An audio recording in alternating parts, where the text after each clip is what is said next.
Good morning, or good afternoon, actually. 2 o'clock in the afternoon. What do you know? Thanks for showing up. I'm already over here making a mess.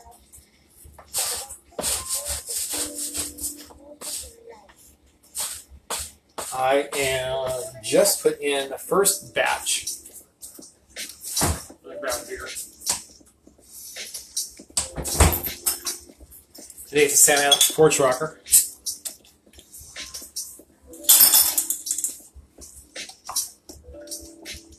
Yummy stuff. So I just put in the first batch of scones. I went ahead and did a little bit extra something.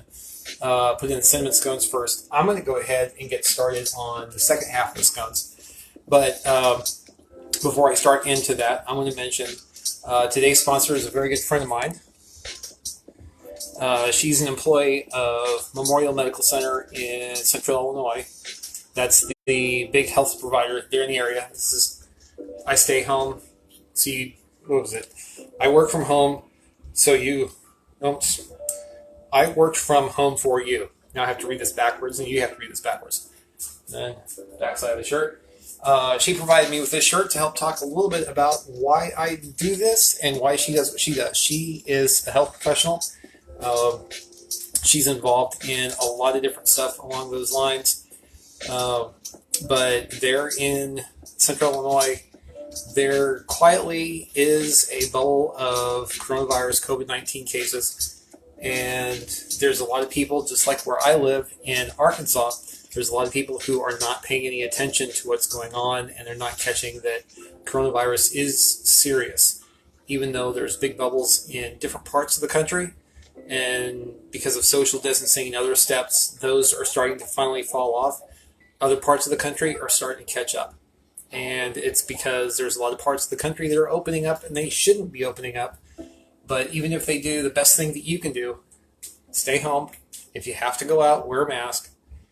Don't expose yourself to people you shouldn't be having to expose yourself to, and limit everything that's going on. But I'm going to get with my stuff here. Memorial Medical Center, Central Illinois, great organization. They do lots of good stuff. They take care of people. So I've already started making a little bit of a mess. I'm going to start making another mess. I am going to go ahead and take another sip. Hope the music's not too loud. But yeah, I put one batch into the oven already, just knowing that I didn't want to get both of them done. Throw them both into the oven and then stand here for 10 minutes. So, first thing I'm going to do, this is, again, like a lot of my recipes, straight out of the Betty Crocker cookbook. Pick this up at a used bookstore somewhere near you. Classic recipes, all kinds of basic stuff. You just have to play around with them a little bit. That you don't have to scroll down through 15 or 20 pages worth of people's comments about the history of a recipe or where they found it at whatever social history of the recipe, things like that. If you go to get the original Betty Crocker's cookbook, all you got to do is just hang out, read the recipe, and you're good.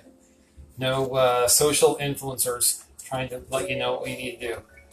So the worst part of this is you're dealing with 1 3/4 cups of flour. The reason why that's a pain is because baking is chemistry. You can't do 1 cup and then eyeball 3/4 cups.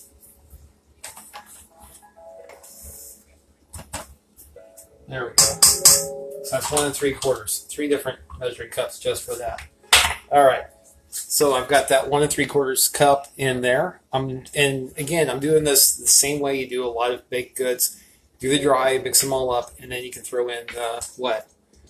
Let's see here. So we've got that. I've got 3 tablespoons of sugar. There's my tablespoon.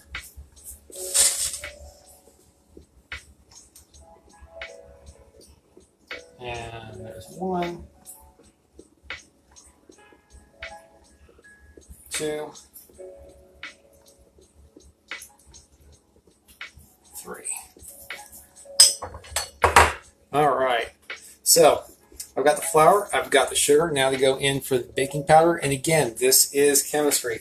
All baking is chemistry. If you don't use the right ingredients in the right proportions, especially when you're dealing with stuff like baking powder, the whole thing goes sideways. So I need 2.5 teaspoons, again verifying. There's my half. And I'm going to put the lid on the baking powder so I don't work it with something else. Hey Susie, how are you doing? Hope you and Jim are staying happy and healthy and safe. Making some scones today. I've got the cinnamon butterscotch in the oven, and I'm about ready to start putting all this stuff together for the cranberry orange. So I'm just getting the dry together.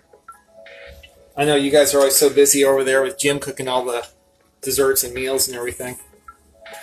Fortunately for you, I know better. All right, and as usual, do not pour your salt in the measuring spoon over what you're dumping it into. That's how bad things happen. All right, so I've got all my dry. I am going to let that mix up just a little bit, and then I'm going to throw my fat in there. Anytime that you ever get a recipe that calls for butter or margarine or any kind of fat like that, you can put margarine in. I would never recommend it. My preferences are always for either regular full-on butter or, better yet, if I'm baking, I'll use Crisco or similar. And I hope the sound's coming across okay. I know that that's putting out some noise. Had a little dough ball left over from the cinnamon ones I put together a few minutes ago. That was yummy. And I'll be pulling those out here, or at least checking on them in a few more minutes. All right, my dry's mixed up. Now to get my 1/3 cup of, and like I said, I like to use Crisco for baking. If I'm cooking, I will use butter. And one of the best purchases I ever made in my life was this KitchenAid. If you like baking at all, KitchenAid will save you time. It'll save you energy. It'll allow you to do more stuff. Or just really any stand mixer, but there's so many things you can do with the KitchenAid.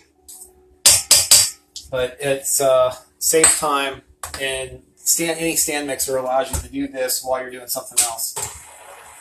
Just when you're working with flour and dry stuff like that, just biggest tip, don't throw the speed up real fast. So I'm going to let the fat mix in there right now.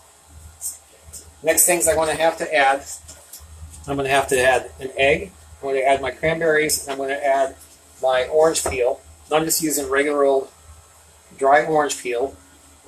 And for a lot of scone recipes, this is again, and I've sung its praises in all the other videos I've done. Betty Crocker Cookbook. I've had this, I don't know how many years. But the Betty Crocker Cookbook has so many basics in there, and they'll set you on your way. If you're adding anything into the basic scone recipe, typically I like to usually use about 2 teaspoons of whatever spice you're using, whether it's in the cinnamon butterscotch ones I just did that are in the oven. I've got 2 teaspoons of cinnamon and a 1/2 cup of the butterscotch chips. Here I'm going to use 2 teaspoons of orange peel and a 1/2 cup of cranberries here in a second. So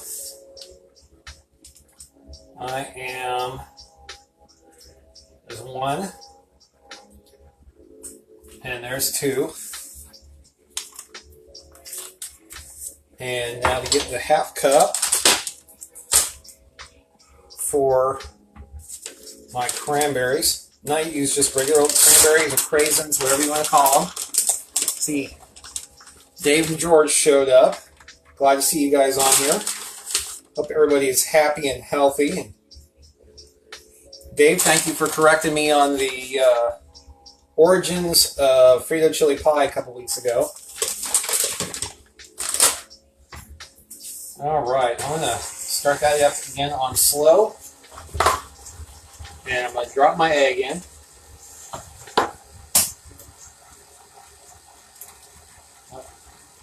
Let's make sure I don't get anything in there. I'm going to do this a little bit carefully so I don't end up with eggshell all inside my, there we go. Nothing, a little bit of calcium carbonate never hurt anybody. I want to check on the others. Alright, I'm going to put those in for another minute. 2. How are you doing, Sean? Alright, so butter's in there. The last thing I need to do is add my moisture. So this is 4 to 6 tablespoons of half and half. And you're supposed to keep an eye on it to see when it starts pulling away from the side. It's not pulling away from the side yet after 4. So I'm going to throw in the 5th. Just about. I'm going to guesstimate about half a tablespoon. There we go. We'll call that good. And so what we're looking for there is just looking to see all of the dough pull away from the sides of the mixing bowl. All right.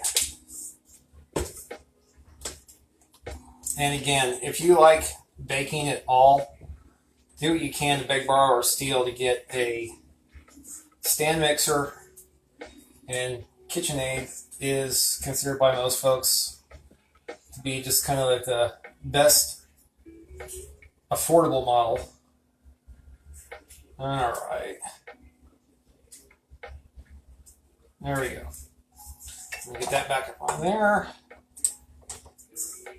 I'm going to take this, and yes, I know it's bad form, but I'm going to go ahead and dump it right out here on the cooktop.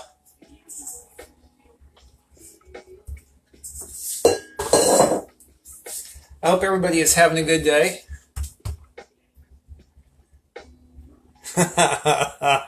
Yeah, well, not only is it weird watching cooking through $70 billion of internet, but it's weird watching me cooking through $70 billion of internet. And you're supposed to knead that up to 10 times, it said. I usually don't do it quite so much. Let's see what these look like, and I'll probably go ahead and pull those. Oh, those look great. Oh. Timer off. Nice, a little bit of top crust on there. So these are the cinnamon butterscotch. I'm going to set these aside so they can cool down a little bit. And I'll show you guys how I prep these here in a bit. And so here I was just kneading the dough. I'm putting these into, instead of cookie sheets, I like to put these into cake pans. And what I always do whenever I'm using a cake pan is I use my parchment paper. There's a trick on cutting it so it's going to be about as round as you need it to be. I will take the parchment paper, pull it out to about as big as your pan is. Fold it over, quarter it, and then you just keep on folding this half on that point. So you're keep folding it over on that point, and then whenever you feel like stopping, I can go down over, put the point about to, go ahead and get this one out. Put the point down to about the middle, and that's about where you're going to want to cut, is right about where it touches the edge.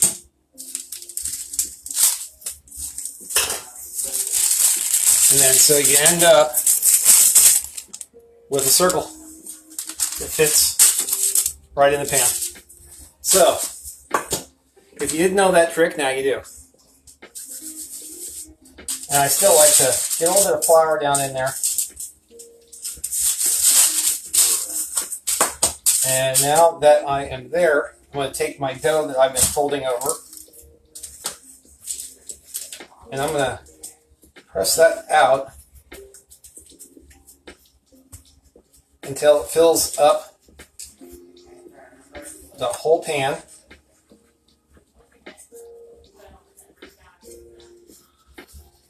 And this one right here, again, this is the orange cranberry scones. These are 2 teaspoons of orange peel and a half a cup of cranberry. Craisins, whatever you want to call them. So, this is my next little thing. Once I get them in there, instead of, some people like to lay them all out and then crisscross them and cut them and all of that kind of stuff. Then they like to cut them into the triangles on the cooking sheet and do all that other stuff. Not me. I like to take them, get them in the pan I want to cook them in, and then use something like this, or a pizza cutter, or anything else along those lines. And so, voila, I've got my triangles right there. So this one's going in the oven, 10 minutes. And that 10 minutes is going in. I am now, oh, I forgot something. I'm pulling that right back out because I forgot something I was going to do on this.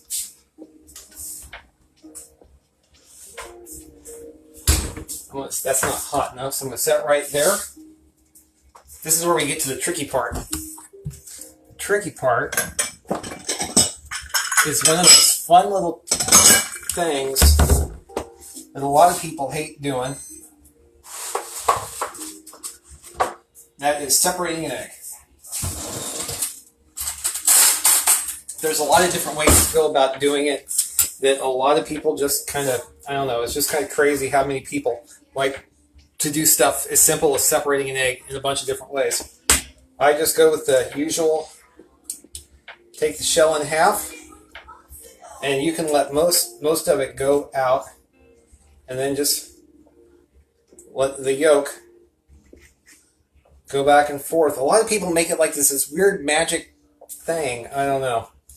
It's just don't destroy the egg, and if you've got something that you like to use the egg yolks for, like hollandaise sauce is always awesome. That might be something you want to do in the meantime. But I don't really have anything going on right now, so you know what I'm going to do? I'm going to throw this in my dog's bowl. He'll love it.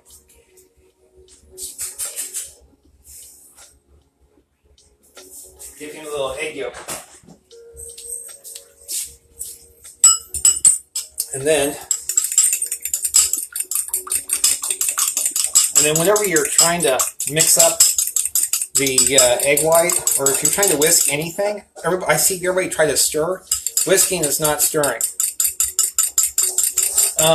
I've tried to use a glass to make a round scone. I haven't tried using a glass to make a round scone. So when you're whisking, you're just going back and forth.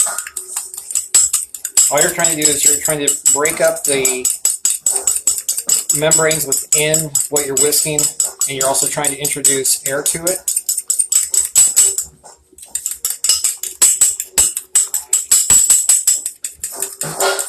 Alright, so you can hear the dog enjoying the eggs.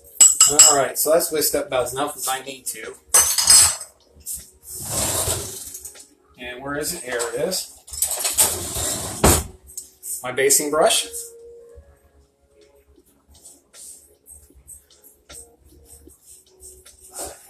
And I'm going to take that and just brush a bit.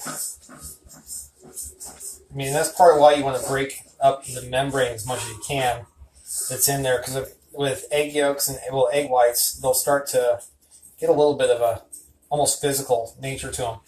But in breaking that up, it helps it to spread around a little bit better. Let's go ahead and get that on there. There you go. All nice and sloppy in there. Now I'm going to throw it back in the oven. And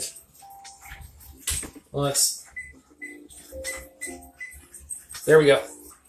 So it's going to go in about the same amount of time as the last one did. I'm going to start cleaning up while that continues to cool off.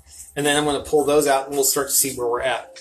Other than that, now that I'm done with the busy work, I am going to go back to what I was talking about when I started this. One of the things I've started to do as part of my coronavirus cooking series is I talk about just if you want to sponsor, like I've had some friends and other people sponsor episodes just by throwing me t-shirts. And you throw me a t-shirt or something else in the way of swag, and I will talk about whatever it is you want me to talk about within reason. And so today, that sponsor is a very good friend of mine. A girl I went to high school with. She is a medical professional in Central Illinois at Memorial Medical Center. And I'm not naming her name unless, just in case she does not want me to. And if she pops on and says I can go ahead and do it, I will mention her name.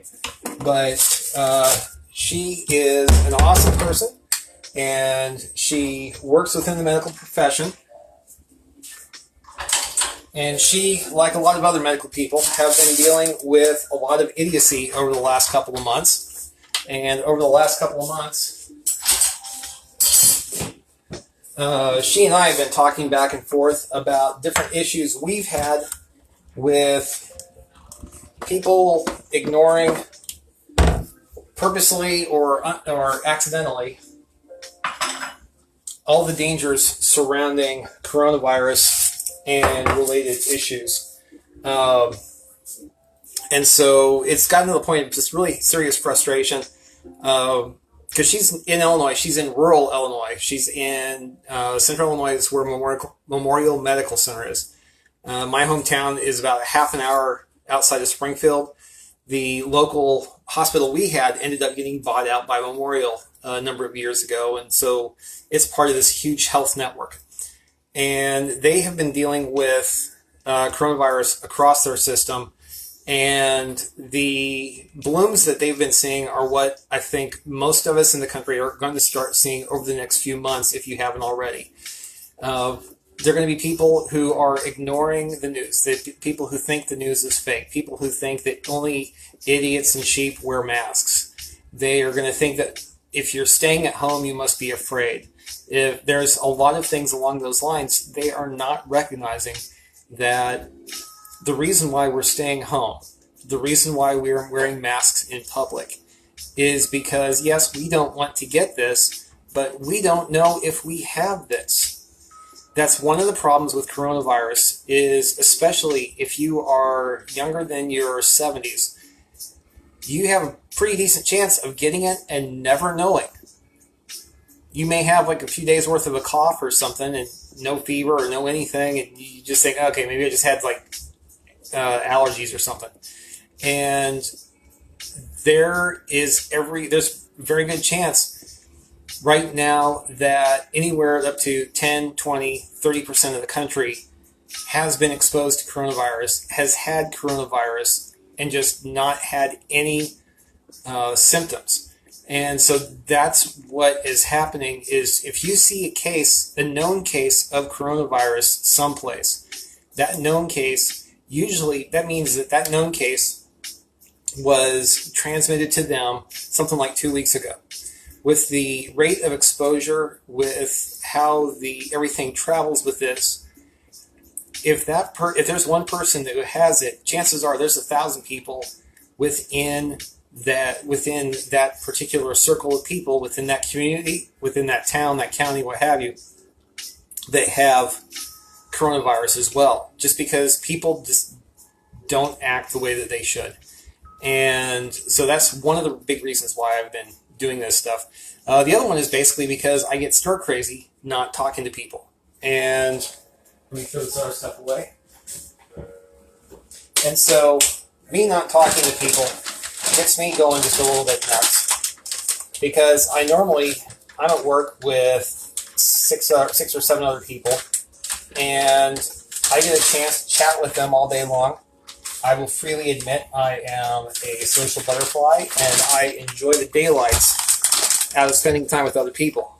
If you know me, you know that's true. So, once this all started, I believe this is episode 9 of my cooking show. So that's 2.5 months ago, I decided I was going to start up a cooking show. And what that did is that got me into contact with everybody who's jumped online, everybody who's decided to watch, people who are friends of mine in many cases I haven't talked to in a long time. And through doing so, it has helped me and my mental health in a way that you would not imagine. I always love multitaskers. But my mental health is in a much better place now as a result of all of the conversations and charitable watching friends of mine have given me. There we go. And so we've got 5 more minutes left on the orange cranberry. I'm going to go ahead and pull out the others.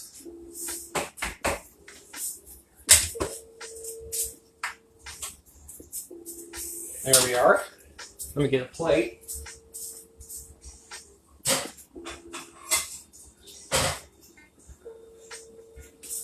All right, that's cool now.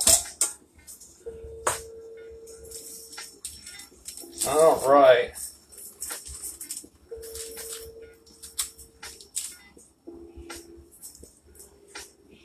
Okay, these probably could have stayed in a few more minutes because these are really, really moist inside. But they are done for the most part.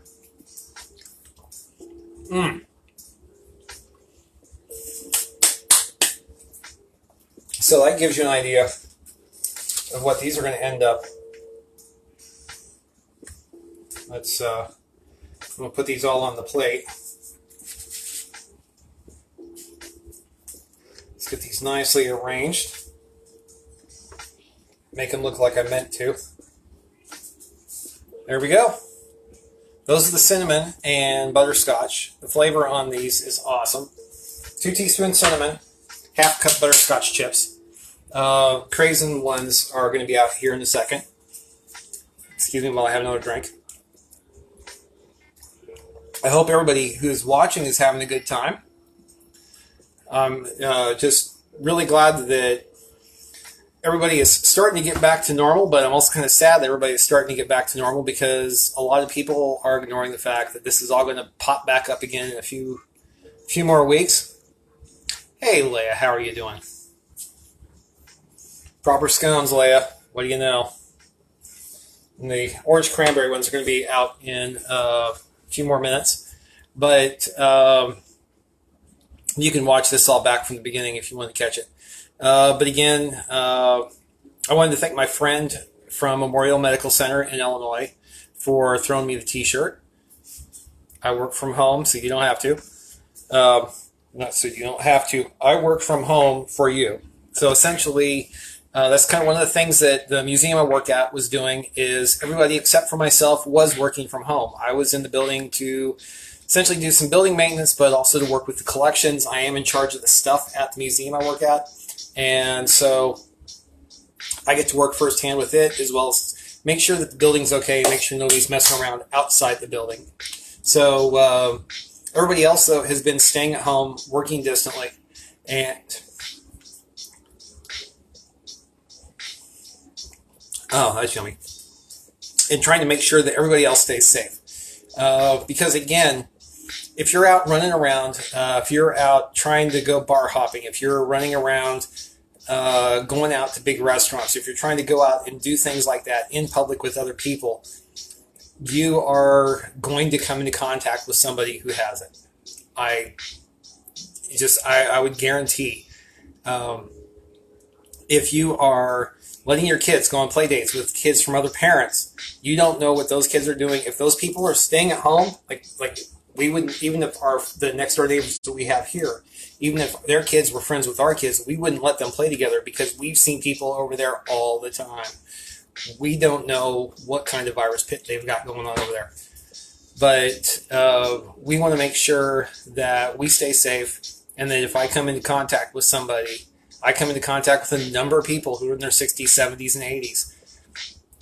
And me walking around with them, even staying 6 or more feet distant, even me not breathing on them or having a hack or anything like that. If I'm carrying something, I want to make sure they don't have it, because there's every chance that I have it. I mean, heck, I've been to Walmart 3 times in the last month. Chances are, if you've been to Walmart, you've been exposed to it, especially the way that some of these idiots are walking around with their masks over their mouth and not their nose, over their nose and not their mouth. I've seen parents and kids wandering all over the store, touching everything that they can. And, I mean, just getting their little mitts all over everything that they can get their mitts on. They're going to end up coming into contact with something, and if they have it, they're going to get somebody else, whatever it is. Junior's going to pick up something after he rubbed his nose all over his sleeve, or just wiped his face with something, and then he's going to go pick up the potato chips, and then he's going to put the potato chips back when his mom says you can't have them. And then 10 minutes later, somebody's grandma's going to go over and pick up the potato chips, and they're going to end up getting it. But that's what I am trying to avoid, and that's one of the things that not enough people are talking about. So I am about ready to get the second batch of scones out of the oven. Let's see here. Nope, those are going to need... I am going to add 2 more minutes on those. So, how's everybody else doing, though? I know I'm not exactly being the brightest sunshine talking about all kinds of horrible stuff. Let me make sure this is up. Also, if you are watching this, if you are interested in any of my other recipes, I've talked about everything from pancakes to hash browns to biscuits and gravy to how to make a real cup of ramen, like a real bowl of ramen. If you take like the cheap Marchand ramen bricks, you can make that into a real meal and make it look like you just walked out of a noodle shop. There's other things like that here on Facebook. It's also on my YouTube channel, Montana Kennedy. And so good luck with that, George. Have a good day. I'm glad to see that you're getting around and getting some stuff done while you're in captivity. But there's a lot of things that I've talked about. And again, I cannot stress the Betty Crocker cookbook. Go to the used bookstore, pick one of these up. If you don't have one in your kitchen, this is one of the best things you can ever get for your kitchen. Because even if you are not an advanced cook, this stuff will get you where you need to go. And that looks like Melody just popped in. Glad to see her here. The first batch of scones, in case you're just popping in. Cinnamon and butterscotch. 2 teaspoons of cinnamon and a half cup of butterscotch chips. And let me go ahead and see, what are these others looking like? They are, they pull away. They're just starting to pull away. Oh yeah, that looks good. Oh, all right. So there's the top of them, and you can just barely see the lines that I cut. They're in there. I'm going to go ahead and set those there. I'm going to turn the oven off. Turn the timer off. As soon as it wants to listen, there we go. I'm going to wait. There we go. I'm going to grab another one. I'm going to flip those over. Another good reason for the parchment paper. They don't ever stick to the pan. And I'm going to go ahead and grab these again. So they're in the pan. Didn't need to do that in the first place. I should have just done this.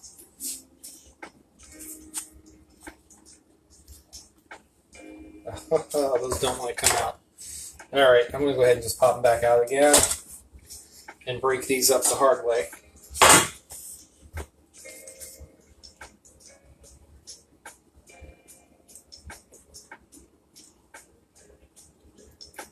I should probably just let these sit and cool in the pan, you know. And the more I'm thinking about it, the more I'm thinking that these need to just finish on their own before I pull them apart. Because I think they're wanting to full on come apart. So with that going on, thank you, Dave. I appreciate the viewpoint. I do like the folksy approach. That's one of the things I've seen entirely too many people try to be know-it-alls. I just do what I know.